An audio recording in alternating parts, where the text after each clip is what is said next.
حضور ایک سوال یہ ہے کہ سائل کہہ رہے ہیں کہ میری دعائیں قبول ہوں طریقہ بتا دیں، آپ کی دعائیں قبول ہوتی ہیں، اس میں کیا راز ہے؟ دعائیں تو دیکھو نا، قرآن کریم میں ادعونی استجب لکم، تم مجھ سے دعا کرو میں قبول فرماؤں گا. تو یوں ہر مسلمان کی دعا قبول ہے، ہر ایک کی دعا قبول ہے. یہ قبولیت کا اپنا اپنا میرے کہ یوں سمجھیے کہ موقع موقع کا فیضان ہے. کسی کی دعا اس طرح قبول ہوتی ہے کہ جو مانگا وہ مل گیا، کسی کی دعا اس طرح قبول ہوتی ہے کہ آنے والی مصیبت اس کی برکت سے ٹل گئی،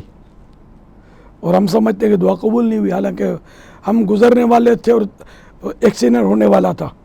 لیکن وہ ایکسیڈنٹ نہیں ہوا، ہمارا رک گئے، ہم تو گھر پہنچ گئے عافیت کے ساتھ، ہمیں پتہ نہیں چلا، لیکن دعا نہ کرتے تو یہ ایکسیڈنٹ ہونے والا تھا.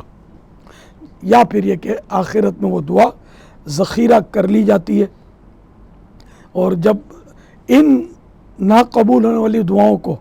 جب دعاؤں کا اجر دیکھے گا بندہ قیامت کے دن، تو تمنا کرے گا کہ کاش دنیا میں میری کوئی دعا قبول نہ ہوتی اور آج مجھے اتنا سارا